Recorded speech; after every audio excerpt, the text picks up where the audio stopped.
no serán universales. Ahora, estas plagas no durarán tampoco mucho tiempo. Ahora vamos a ver por qué no duran mucho tiempo. En el siguiente texto dice que cuando están en la cuarta plaga, algunos todavía están con el dolor de la primera. Quiere decir que las plagas son consecutivas. Las 7 últimas plagas. Apocalipsis capítulo 15. En el programa anterior hablamos de 3 mensajes o de un triple mensaje, ¿verdad?, para el tiempo del fin. 3 ángeles vuelan por el cielo. Volar significa un mensaje urgente para el tiempo del fin. Uno de ellos dice, adorad a Dios, la hora de su juicio ha llegado.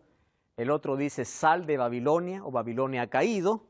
Y el tercer ángel advierte y dice, porque cualquiera que no sale de Babilonia va a participar de sus plagas. Vamos a retroceder allí al capítulo 14, allí en el versículo 10, versículo 9. El tercer ángel dice, si alguno adora a la bestia y a su imagen y recibe la marca en su frente o en su mano, él también beberá del vino de la ira de Dios, que ha sido vaciado puro en el cáliz de su ira, y será atormentado. Y ahí dice, con fuego y azufre, hablando acerca de la destrucción final, y delante de los ángeles y del Cordero. Muy bien, con esa advertencia, ahora nosotros vemos como la culminación de los 3 ángeles, allí concluye con la hora de la siega. La hora de la siega es simbólica para los seres humanos. Es en el cielo cuando se decide quién va a ser salvo y quién no. Mas no es Dios quien determina eso, somos los seres humanos que por nuestras decisiones decidimos en qué lado estar. Y en esa siega existen allí 2 cosechas diferentes, una de la mies o del trigo y la otra de vendimia o de uva, ¿verdad? Ahora, aquellos que son considerados como uvas, dice que serán echados al lagar. Yo no sé si ustedes alguna vez han visto un lagar de uvas, es tipo un pozo grande donde se coloca la uva y donde se pisa la uva para exprimir la uva. Y esa es la imagen que usa aquí el libro de Apocalipsis. Ahí está diciendo, ese hecho, ese acto de pisar aquellas uvas, ¿en qué consiste? En los juicios de Dios. Cada uno ha decidido en qué lado estar. Y eso está representado en la siega de Apocalipsis capítulo 14. Vamos a Apocalipsis capítulo 15 entonces. Dice allí, vi otra señal grande y admirable. ¿Qué cosa dice? 7 ángeles con las 7 plagas postreras, porque en ellas se consumaba la ira de Dios. Ahora es impresionante los versículos que siguen. Fíjense allí.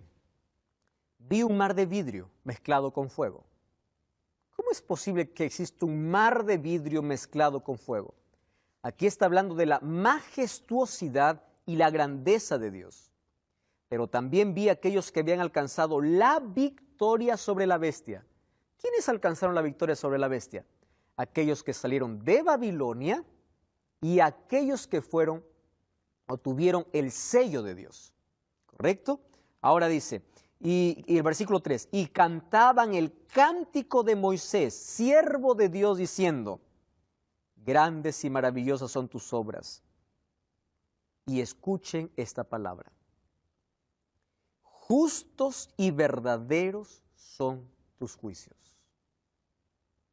Es decir, lo que va a suceder ahora es justo. ¿De dónde saca esta expresión de justicia? ¿Quiénes son aquí los que están hablando? Dice, aquellos que pasaron por la tribulación o aquellos que están cantando, dice, el cántico de Moisés. ¿Ustedes recuerdan cuando Moisés sacó al pueblo de Israel? Fue Dios quien lo sacó por medio de Moisés.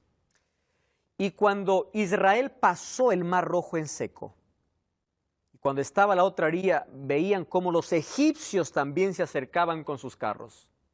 Sin embargo, cuando el último israelita dejó el mar, que estaba seco, entonces todas las aguas envolvieron a los egipcios. Y allí se muestra un cántico de victoria, el cántico de Moisés. Solo aquí hay una diferencia y quiero que ustedes puedan notarlo. El cántico de Moisés en el libro de Éxodo se da después de las plagas, porque primero cayeron 10 plagas sobre Egipto. El cántico de los redimidos se da antes de las plagas. ¿Cómo es esto? ¿Cómo es que celebran victoria si todavía están aquí en sufrimiento? Entonces vamos a comprender eso. Miren, ve. Vamos por la primera parte. Hubieron 7 ángeles con 7 plagas. Ustedes recuerdan que esto hace referencia a Apocalipsis capítulo 8, donde habían 7, o capítulo 6 o 7, capítulo 7, cuando habían 7 ángeles con 7 trompetas. Las 7 trompetas serían juicios de advertencia. ¿Recuerdan ustedes? Advertencia, es decir, había arrepentimiento. Pero por falta de arrepentimiento vienen ahora los juicios divinos. Ellos fueron advertidos muchas veces, mas no se arrepintieron. Ahora, por falta de arrepentimiento vienen estos juicios divinos. Segunda pregunta, ¿en qué momento se derraman estas plagas? Vamos al versículo 8, capítulo 15, versículo 8. Dice así, el templo se llenó de humo por causa de la gloria de Dios y por causa de su poder. Nadie podía entrar en el templo, ¿hasta cuándo dice? Hasta que se cumpliesen las 7 plagas de los 7 ángeles.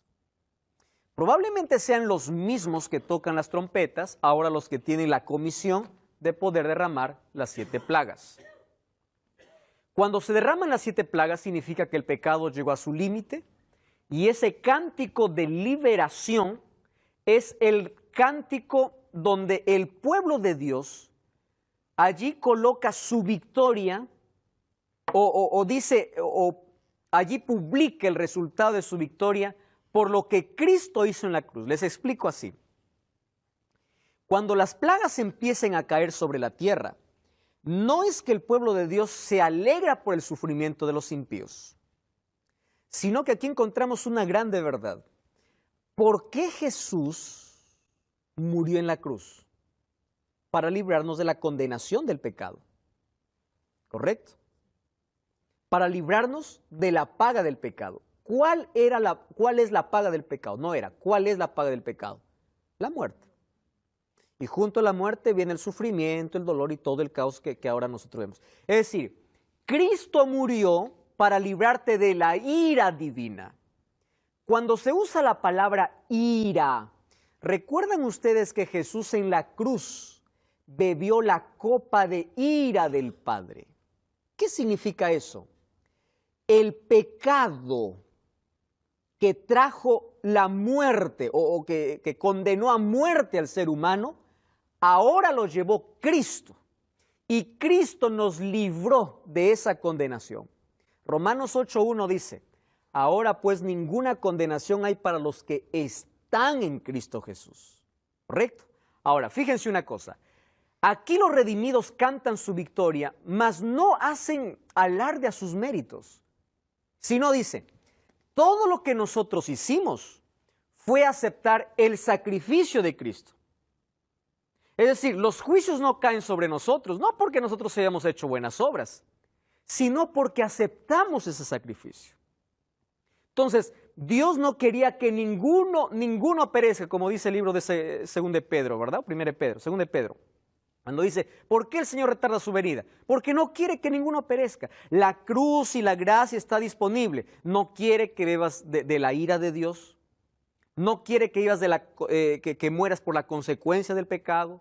No quiere que tú puedas sufrir esa consecuencia eterna del cual Él te libertó. Pero el ser humano, en su libertad, eligió la muerte. Ahora, ¿qué va a hacer Dios cuando tú en tu libertad eliges? Entonces, los juicios de Dios no vienen como castigos para sus criaturas, sino vienen solo como consecuencias para aquel que fue advertido y siempre rechazó. Ahora, fíjense, es por eso que el versículo 8 nos dice en qué momento el templo se llenó de humo por causa de la gloria de Dios y por causa de su poder, y nadie podía entrar. ¿En qué momento se da eso? Cuando Cristo sale del santuario, deja de ser nuestro abogado y sumo sacerdote. Entonces, en ese momento, ya no hay más oportunidad para ningún ser humano. La salvación ya están los dos grupos totalmente definidos. Entonces empieza a caer las 7 plagas. Dos cosas tenemos que tomar en cuenta aquí. Cuando nadie sabe cuándo termina la gracia, ¿correcto? Nadie conoce cuándo. Pero sí podemos saber cuándo ya no hay gracia. No sé si entienden aquí. Nadie sabe cuándo termina, pero sí podemos saber cuándo acabó. ¿Cómo sabemos cuándo acabó? Cuando las plagas empiecen a caer. Evidencia de que ya no existe más intercesión a favor del ser humano. Entonces, allí encontramos que hoy Jesús es nuestro sumo sacerdote, pero que un momento levantará esa intercesión o ese juicio. ¿Recuerdan del primer tipo de juicio? El preadvenimiento, donde el caso de todos está ya decidido. Y allí vienen entonces las plagas, las 7 plagas. Haciendo referencia a Daniel capítulo 12, donde dice, en aquel tiempo será tiempo de angustia, cual nunca hubo sobre la tierra. Pero en ese tiempo se levantará Miguel, que está de parte de los hijos de tu pueblo. Será tiempo de angustia. ¿Y quiénes serán salvos? Dice, los que están escritos su nombre en el libro de la vida. En ese momento, cuando Cristo se levanta del lugar santísimo, caen las plagas. Ahora, lo interesante aquí es, ¿sobre quiénes caen? Sobre aquellas personas que no tienen protección divina. ¿Ustedes recuerdan la protección del sello de Dios en Egipto? ¿Cuál era? La sangre. El ángel veía la sangre, pasaba. Pascua era peshá, era pasar. Entonces, el sello le servía como protección. Ahora en el tiempo final, el sello para los hijos de Dios es protección ¿de qué? De las plagas. Entonces vamos a ver en qué consisten estas plagas. Vamos al capítulo 16 porque ahí comienza el versículo 2. 16:2 dice así. Entonces fue el primero y derramó su copa sobre la tierra, y vino una úlcera maligna y pestilente. ¿Sobre quiénes? Sobre los hombres que tenían la marca de la bestia y aquellos que adoraban a su imagen. ¿Por qué no toca al pueblo de Dios? Porque ellos tienen protección divina. ¿Se acuerdan ustedes que las plagas en Egipto a quiénes tocaban? ¿A los israelitas o a los egipcios? ¿Por qué no tocaba a los israelitas? Porque ellos estaban protegidos por Dios. Ahora, dice, vino una úlcera maligna. Ustedes conocen que hoy, en nuestro siglo de tanto adelanto en ciencia, en información, sobre todo sorprendemos por los avances científicos, existen enfermedades que hoy no tienen cura, ¿verdad? Solamente se puede controlar, mas no curar. Sin embargo, este será una úlcera maligna. ¿Alguien conoce en qué consiste exactamente esto? No. Úlcera maligna. ¿Cómo será? No sé. Solo sé que será una plaga. Y esa plaga caerá, dice, sobre aquellos que tienen la marca de la bestia y que adoran a su imagen. Quiere decir que allí el mayor médico de la historia de este mundo, si es que no tiene el sello de Dios, por más que vaya a buscar la mayor medicina o la mejor medicina de este planeta, no va a encontrar alivio porque esto no es natural. Esto es un juicio divino. Entonces viene allí la segunda plaga. Apocalipsis 16:3 dice así, el segundo ángel derramó su copa sobre el mar y éste se convirtió en sangre como de muerto. Murió todo ser viviente que había en el mar. Y esto va unido a la tercera plaga o el tercer ángel. Dice, el tercer ángel derramó su copa sobre los ríos y sobre las fuentes de las aguas y se convirtieron en sangre. Ahora es interesante lo que dice el versículo 5. Oí entonces una voz del ángel de las aguas que decía, justo eres, Señor. ¿Qué cosa está aplicando aquí? Justicia. Justo eres, Señor, el que eres, el que eras, el santo, porque has juzgado estas cosas. Y miren de qué cosa está aquí sacando la justicia, o a qué se refiere con justicia. Versículo 6. Por cuanto derramaron la sangre de los santos y de los profetas, entonces también tú les has dado beber sangre, porque ellos se lo merecen. Mar en sangre. Ahora, hay una cosa que nosotros tenemos que entender, es que estas plagas no serán universales. Ustedes saben que si todo el planeta o todos los mares y océanos se volvieran sangre en el mundo, nosotros no tendríamos más oxígeno y todos morirían. Ahora, serán locales en algunos lugares, ¿correcto? No serán universales. Ahora, estas plagas no durarán tampoco mucho tiempo. Ahora vamos a ver por qué no duran mucho tiempo. En el siguiente texto dice que cuando están en la cuarta plaga, algunos todavía están con el dolor de la primera. Quiere decir que las plagas son consecutivas. Porque cuando Cristo sale del lugar santísimo, lo único que falta es que Cristo regrese. Nada más. Ahora, hay sangre. Ahora, ¿por qué ellos beben sangre? Por una razón. Porque ellos mataron, dice, a sus siervos, los profetas y a sus santos. ¿Quién es santo en la Biblia? ¿Es alguien que no peca? No tiene nada que ver con el Estado, ¿verdad? A veces hay muchas personas que tienen un concepto equivocado acerca de quién es santo. Dice, santo es aquel que no comete ningún pecado. Santos en la Biblia hace referencia al pueblo de Dios. Apocalipsis 14:12 dice, aquí está la paciencia de los santos, o la perseverancia de los santos, pueblo de Dios. Ahora, ellos murieron por causa de su fe. A través de toda la historia, millones de personas han sellado su testimonio y amor por Cristo con su propia vida. Millones de personas. Yo no sé si ustedes ven algunas noticias incluso que están sucediendo hoy día, ahí en algunos países donde la religión cristiana es prohibida. Algunos son maltratados, abusados, encarcelados y muertos. Yo vi algunas imágenes muy fuertes hace algunos meses atrás de cristianos muriendo, misioneros siendo sacrificados, personas que prefieren hoy, la muerte antes que negar su fe. Ahora, estos hombres impíos ahora beben sangre porque ellos mataron y persiguieron a los hijos de Dios a través de todas las épocas. Y ahí viene la cuarta plaga. Miren, capítulo 16, versículo 8 y versículo 9 dice, el cuarto ángel derramó su copa sobre el sol, el cual le fue permitido quemar a los hombres con fuego. Los hombres fueron quemados con el gran calor y blasfemaron el nombre de Dios que tiene poder sobre estas plagas. Y ojo con esta expresión, no se arrepintieron para darle gloria. Nosotros vamos a correr allí otros textos más, donde dice, no se arrepintieron. ¿Qué cosa es el arrepentimiento?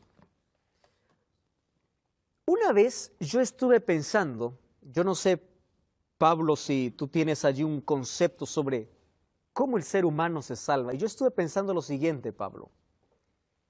Lo único que hace el ser humano para salvarse es no rechazar a Cristo. Porque incluso ni él puede arrepentirse. El arrepentimiento es un regalo divino. Es la acción del Espíritu Santo en el corazón. O sea, el ser humano, todo lo que tiene que hacer es no rechazar. Es permitir que el Espíritu Santo trabaje, actúe. Ahora, aquí dice, no hay más arrepentimiento por dos motivos. Una, porque no hay más gracia. Y el otro, porque el Espíritu Santo ya no está más tocando los corazones. Quien nos hace ver nuestra pecaminosidad es el Espíritu Santo. ¿Recuerdan el mensaje de la iglesia de la Odisea? Unge tus ojos con colirio, es decir, pide el Espíritu Santo para que veas tu condición, porque sin el Espíritu Santo tú te crees rico, pero finalmente eres un desventurado, pobre, miserable, ciego y desnudo. El arrepentimiento es un regalo de Dios. Aquí no hay más arrepentimiento porque el Espíritu Santo ya no trabaja en el corazón. Entonces ahora viene la quinta, miren, capítulo 16, versículo 10. Dice así: el quinto ángel derramó su copa sobre el trono de la bestia. Ahora, miren, hasta la cuarta plaga vemos que las plagas son literales. El texto dice, ellos mordían sus lenguas a causa del dolor, literales. A partir de la quinta vemos simbólicas, plagas simbólicas. ¿Por qué? Miren aquí el versículo 10. Derramó su copa sobre el trono de la bestia y su reino se cubrió de tinieblas. La gente se mordía la lengua por causa del dolor. Blasfemaron contra el Dios del cielo por sus dolores, sus úlceras, y no se arrepintieron. Ahora, el quinto ángel derrama esta plaga ¿sobre dónde? Sobre el trono de la bestia, sobre la autoridad de la bestia. Presten atención aquí. Hasta aquí el poder representado como la bestia había engañado a todos y había dicho, miren, estas plagas es por causa de los cristianos, vamos a perseguir. Pero cuando toca esta plaga, el asiento de la autoridad de Satanás, ahora la gente se da cuenta, ¿qué se da cuenta? Que es mentira, que no era por causa de los cristianos. Las 4 primeras afectaron a la humanidad, la quinta el asiento de la autoridad de Satanás. Es decir, hubo humillación ante los moradores de la tierra, la bestia se humilló. Empiezan a darse cuenta que ellos no se pueden proteger de las plagas porque no estuvieron de parte de Dios. Aquí la gente o los poderes que apoyaban a la bestia se dan cuenta que fueron engañados. Esto nos da lugar para la sexta plaga. Miren que esta plaga toca una figura interesante. El sexto ángel derramó su copa sobre el gran río Éufrates. ¿Ustedes recuerdan el río Éufrates? Desde el jardín del Edén aparece el río Éufrates, ¿verdad? Pero también descubrimos que el río Éufrates era el límite que dividía al pueblo de Dios de sus enemigos. Fíjense aquí. Y el agua de este se secó para que estuviese preparado el camino a los reyes del oriente. A mí me encanta esta expresión. ¿Por qué me encanta esta expresión? Porque aquí está haciendo una alusión al libro de Daniel, cuando habla acerca de la caída de Babilonia, solo que está tomando la imagen de la caída de la Babilonia literal para decir cómo va a ser la caída de la Babilonia espiritual. Y en esta sexta plaga hay algunos asuntos importantes. Primero, el río Éufrates se secó y número 2, ahí hay un camino preparado para los reyes del oriente. Nosotros sabemos que fue Ciro quien conquistó a Babilonia, ¿verdad? 31 de octubre del año 539. ¿Cómo hizo Ciro para poder conquistar a Babilonia si estaba con las mayores murallas, la mayor fortaleza? Era imposible penetrar esas murallas. Pues Ciro tuvo una estrategia. ¿Cuál era la estrategia? Desviar el río Éufrates, o desviar el río que cruzaba por en medio de la ciudad de Babilonia. Ustedes sabían que en la antigüedad, toda ciudad tenía seguridad por 2 cosas. Uno por sus murallas y el otro por un río. ¿Por qué tenían murallas? Porque si venía un enemigo más fuerte, cerraban las puertas, se acabó el asunto. Adentro, como tenían río, había agua. Mientras había agua, había limpieza, había todo. Salmo 46 hace alusión a eso, ¿verdad? Entonces ellos estaban bien, pero sin río, el pueblo moría. ¿Qué cosa hace Ciro? Desvía el río y por el camino donde el río había abierto, por allí ellos ingresan de noche, mientras todos están bebiendo, mientras todos están terminando una fiesta, donde Daniel está interpretando las letras que aparecieron allí en la pared cuando Belsasar tuvo miedo, cuando apareció allí la letra diciendo Mene, Mene, Tekel, Uparsin. Daniel le dice, mira, Dios ha colocado fin a tu reino. Es decir, has sido juzgado, has sido puesto en una balanza y has sido hallado falto. Tu reino es pasado a los medos. Mientras Daniel estaba hablando, Ciro ya estaba ingresando a Babilonia.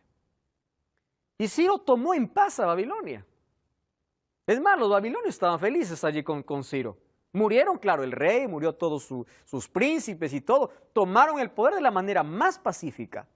Ahora, aquí dice que así, tomando esa figura, así también, en la sexta plaga, todo estará preparado para que se seque el río Éufrates. ¡Wow! Y lo reunió en el lugar que en hebreo se llama Armagedón, monte de Meguido. De allí viene Armagedón, ¿verdad? Era el escenario de batallas decisivas. Monte Carmelo, algunos dicen que también tiene relación con Armagedón, que consistía en una batalla espiritual donde tenía que afrontar el engaño de Baal y dar lealtad a Dios. Ahora, presten atención aquí. Cuando hablamos de la batalla de Armagedón, no estamos hablando de una batalla militar, sino de una batalla espiritual, ante tanto entre el engaño de Satanás y la lealtad de los hijos de Dios. Esa última batalla, es decir, ese último encuentro entre estos dos grupos es unos engañando y los otros siendo fieles a Dios. Una batalla espiritual. Ahora, todavía no hemos contestado por qué es que el río se seca. Cuando dice que el río se seca, significa que todos los poderes políticos dejan de apoyar a la bestia.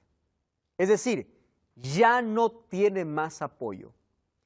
Esto significa que está la preparación social y política para recibir a los reyes del Oriente. Cuando habla de los reyes del Oriente, ¿a quién está haciendo referencia? A Cristo y sus ángeles, que viene para libertar a su pueblo. ¿En qué momento?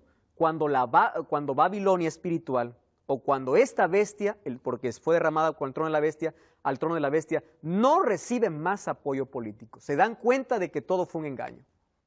Entonces dice que allí el mundo está en una confusión eterna. Digo la palabra eterna por la consecuencia de ese momento, no es que porque va a durar para siempre. En una confusión. ¿Por qué? Porque todos están allí. ¿Y ahora qué? Estamos perdidos. Allí se da la batalla espiritual del Armagedón. Unos entonces allí creyendo ciertos falsos milagros, otros siguiendo siendo leales a Dios. Y ese es el último encuentro. ¿Por qué? Y miren, en ese contexto dice, yo vi salir de la boca del dragón, versículo 16, capítulo 16, versículo 16, dice allí. Versículo 14, son espíritus de demonios que hacen señales y van a los reyes de la tierra, a todo el mundo, para reunirlos para la gran batalla de aquel gran día del Dios Todopoderoso. Versículo 16, y los reunió en el lugar que en hebreo se llama Armagedón. Quiere decir que el último intento de este poder o de esta trinidad diabólica, ¿cuál es la trinidad diabólica? El dragón, la bestia y el falso profeta. Recuerdan que falso profeta ahora se le denominó a la segunda bestia de Apocalipsis. Entonces aquí está esa trinidad. Dragón, primera bestia y segunda bestia. Y dice que de su boca salieron ranas, ¿verdad? Ranas, animales inmundos, representa la inmundicia que es la característica de Babilonia, que está llena de abominaciones. Y ahí está el intento de falsificar la obra de Dios. Allí en contraparte con los tres ángeles que dan los tres mensajes y aquellos que también hacen señales y milagros. Aquellos tres espíritus a manera de ranas, está hablando del romanismo, del protestantismo apóstata y del espiritismo, que desde hoy tomó ya parte de nuestro planeta. Grandes señales, grandes milagros, no se cree en todo milagro, no todo milagro viene de Dios. Allí los magos de Faraón también pudieron convertir una vara en una serpiente y eso no venía de Dios. No todos los milagros vienen de allí. Y todo esto los preparaba para el último encuentro entre los dos pueblos, ¿verdad?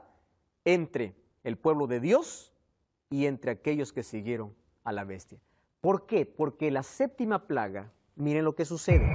Apocalipsis capítulo 16, versículo 17 dice, séptimo ángel derramó su copa al aire, salió una gran voz del santuario que decía, ¿qué cosa decía? Se acabó, ya está hecho. Hubo relámpagos, voces, truenos, temblor, terremoto, cual nunca hubo. Miren el versículo 19, la gran ciudad se dividió en 3 partes y las ciudades de las naciones cayeron. La gran Babilonia vino a memoria delante de Dios para darle el cáliz del vino del ardor de su ira. toda isla huyó, los montes ya no fueron hallados, del cielo cayó a los hombres enorme granizo como el peso de un talento, los hombres blasfemaron contra Dios por la plaga del granizo, porque su plaga fue sumamente grande. ¿De qué está hablando? De los últimos acontecimientos y señales que preceden al regreso. Después de esto, ¿quién viene? Viene Cristo. Querido amigo, amiga, el sueño de Dios es verte en el cielo. Si un día Él murió en la cruz, fue para librarte de la condenación del pecado, de la muerte eterna y de estas plagas. Hoy la misericordia está disponible. Hoy todavía hay gracia. Tú puedes decir, ¿por qué sabe que hay gracia? ¿Por qué sabe que todavía Dios está intercediendo? Porque el mensaje todavía está siendo predicado. Va a llegar un momento en que este mensaje no más será escuchado. Y ya no habrá más arrepentimiento. Ni nadie más te invitará a tomar una decisión a favor de Cristo. ¿Sabes por qué? Porque todo habrá terminado. Vivimos en el tiempo final de la historia. Y hoy te invito a abrazar la cruz de Cristo. Aceptar a Cristo como tu Salvador. Aceptar a Jesús. Seguir su camino para librarte de todas estas consecuencias. No vas a seguir a Dios por miedo. Dios no quiere una obediencia por temor. Dios no quiere hijos que le sigan por miedo. Dios quiere hijos que le sigan por amor. ¿Quieres mirar a Jesús? ¿Quieres colocarte bajo la influencia del Espíritu Santo para que produzca en tu corazón arrepentimiento? Entonces yo quiero orar por ti. Dios siempre estuvo a tu lado. Siempre. Desde el día que naciste, Él soñó contigo y Él quiere verte en el cielo. Todo lo que tienes que hacer es abrir tu corazón y aceptar su gracia.